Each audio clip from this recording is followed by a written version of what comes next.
Have you ever wondered if there's something you can do with old tea bags? There is. So go ahead and brew yourself some tea, and then go ahead and start taking apart the tea bag. I'm going to take the tea out of them, and then this is great to add to your compost. There should still be some residual tea leaves on the tea bag paper, so let's take it over to the sink and let's rinse them out. And then I'm going to lay them onto just a cooling rack. Then I gathered up some, and I'm going to lay one piece of paper out and glue a craft stick to one end. And then I'm going to use the Mod Podge as well to adhere the leaves to the tea paper. Then I'm going to kind of space out using another craft stick along the bottom to make sure that my sides are going to be long enough. And I'm going to adhere another craft stick. Now we're going to grab a second piece of the dried tea paper and lay it on top of this and Mod Podge the whole thing. Okay, so I want it to be essentially one solid piece when it's all said and done.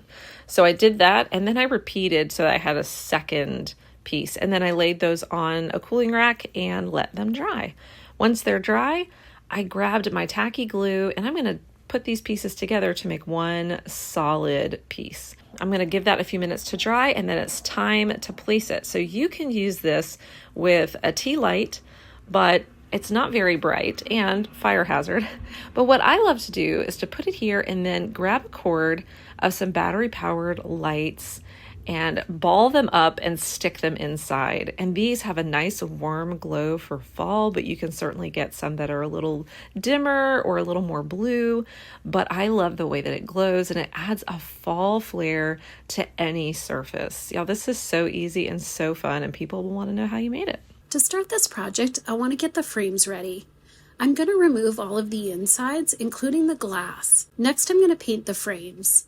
I like that the black will peek through, but I do want them to be mostly white. While the frames are drying, I want to paint some wood pieces that I picked up.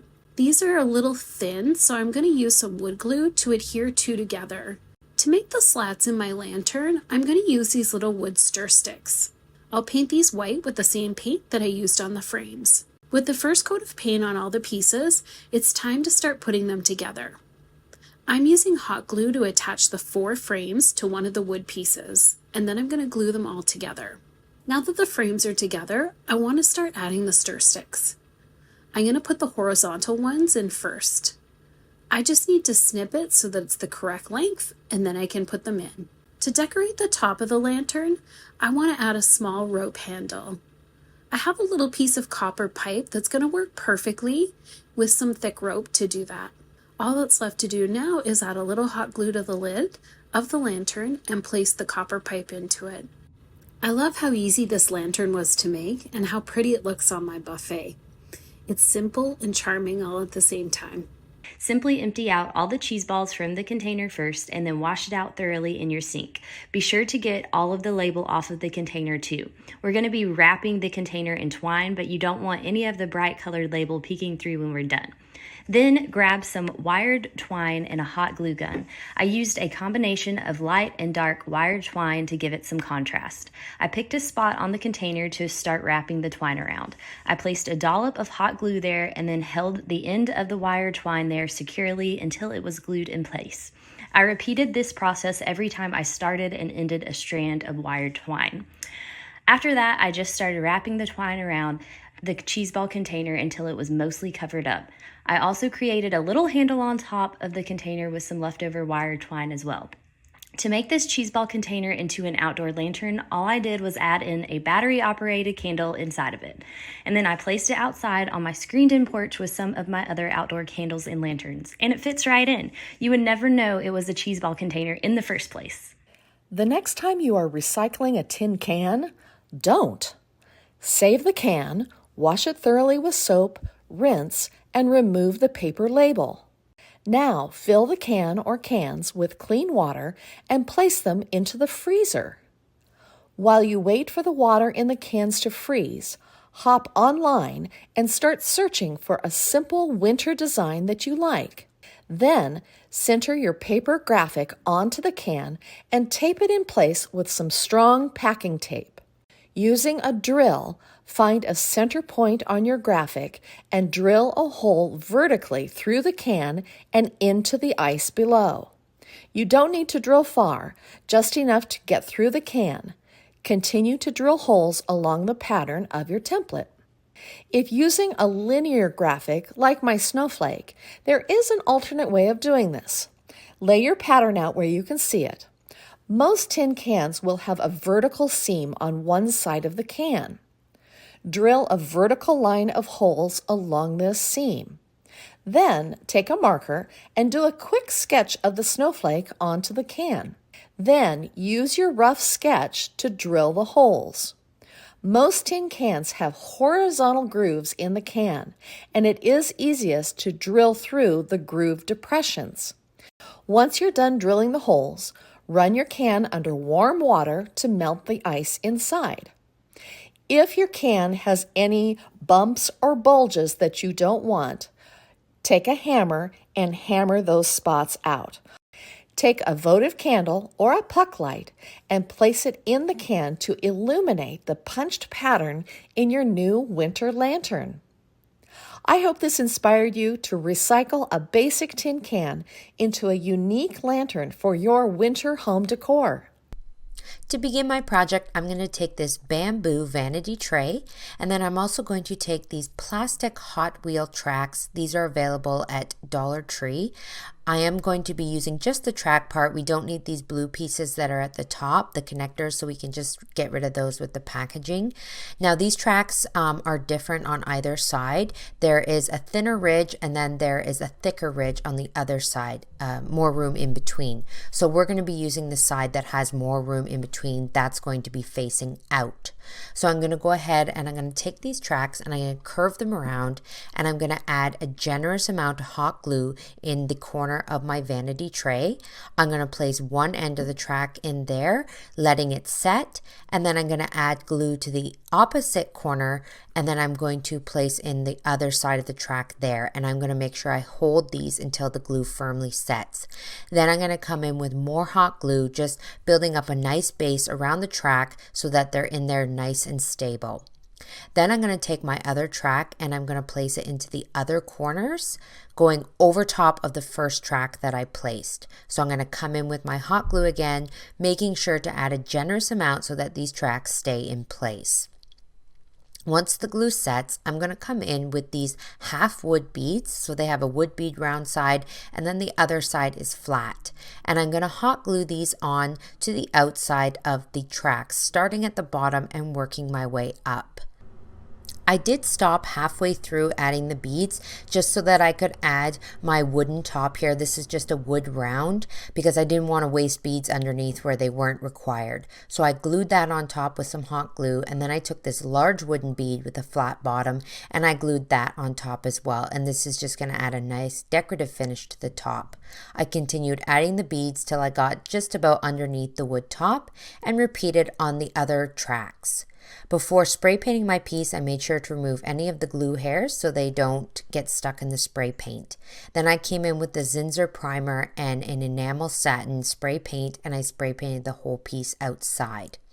After it had dried sufficiently, I came in with this black patio paint from DecoArt and just added a little rustic finish on the sides of my lantern. So I just used a small brush and twirled it down the sides of the lantern just to add a little rustic definition to my lantern so it wasn't so flat. So I just twirl the brush along the top here as well to add that finishing touches. And this is my completed piece here. I added a little wreath in the bottom and a little candle. Now I don't plan on lighting this candle. You cannot light a candle under here because this is plastic and it will completely melt. So if you're just using it for decorative purposes, you can add a real candle, or if you actually want to add a candle that gives off some light, you can use a battery operated candle. So I'm really happy with how this piece turned out, taking some plastic Hot Wheel tracks in the dollar store and making a cute little farmhouse lantern that adds some nice decor to your home. Stretch out a balloon and then blow it up to a medium size. Tear pieces of tissue paper into smaller, irregular shapes. Now take a torn piece of tissue paper and get it wet with some water. Gently lay it against the side of the blown up balloon and smooth it out. Don't worry about keeping it completely smooth. Some irregularity in the layers is a good thing. Continue layering pieces until the entire surface is covered. Then let it sit until it is completely dry. Meanwhile, in a small bowl, mix together some regular glue and water, about half and half, to create a thin glue mixture. Stir it well so it is completely mixed. Using a foam brush, generously brush the glue mixture onto the outside of the tissue paper covered balloon. Then press an additional layer of tissue paper pieces to the outside of the balloon. Make sure to cover the entire surface with this second layer of tissue paper with the glue mixture. Pick up some gold and silver paper feathers at your local dollar store. Apply some glue mixture to the back of each feather and press it onto the outside of the balloon. Feel free to get creative with the placement. Then place more layers of tissue paper pieces on top of the feathers and adhere with more of the glue mixture. Be gentle with the brush so you don't tear the wet tissue paper. However, if some does tear, simply add another layer. Once the feathers are held in place, you can add an additional layer of tissue paper wherever you think it is needed to keep the feathers in place. Now the most fun part. Once the glue is completely dry, gently pop the balloon with a pin and remove the balloon pieces from the inside of the lantern. Turn on a battery-operated faux pillar candle and place it inside your tissue paper lantern. It will look so pretty during the day, but the real magic happens at night. Watch as the warm glow shines through the delicate paper, outlining the feathers, creating a beautiful ambiance indoors or out. Quick trip to my local Dollarama. I cleaned out the jar and then looked through my collection of napkins and chose this blue and white one. Separate the layers. I only need the top printed layer for this project. Cut the napkin so that you have enough to cover the body of the jar. Now I'm using some clear glue mixed with a tiny amount of water. Mix it together and then using a very soft paintbrush, paint it onto the side of the glass jar. Work in small sections. Then lay down the paper napkin and pat it down very carefully, and then using a piece of scrunched up plastic wrap, use that to pat down the napkin and eliminate any wrinkles that way. Carry on all around the jar, and if you get to the end and you've got a piece missing, just cut a strip and stick that down in the same way. And now for the bottom of the jar. Draw around the lid because that will be the right size, and cut out the piece of napkin, stick it to the bottom of the jar in the same way. And now for the lid. Using the same process, cut out a circle for the top and a little strip for the edge and stick it in place. When it was dry, I decided to give it 2 coats of a gloss varnish. This kind of takes away the papery feel of it all and makes it look like the design has been painted on there. And when that was dry, I've taken a battery-operated puck light and stuck it into the lid of the glass jar. And here are my finished chinoiserie jars. Don't they look great?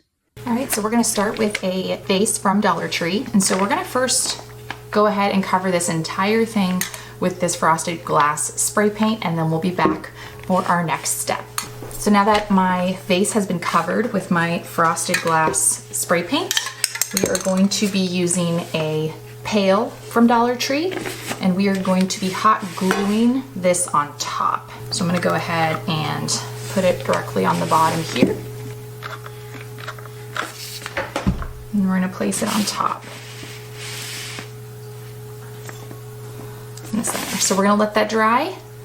So now we're gonna start with some ribbon, and I have these really cute leaves with pumpkins on them that I got from Dollar Tree, but I'm gonna measure around to see how much of the ribbon I want to use, and I think I'm actually probably gonna use most of it because I want to create a really pretty bow. I'm gonna make sure that I am using my hot glue to attach it to the pail and also to the vase.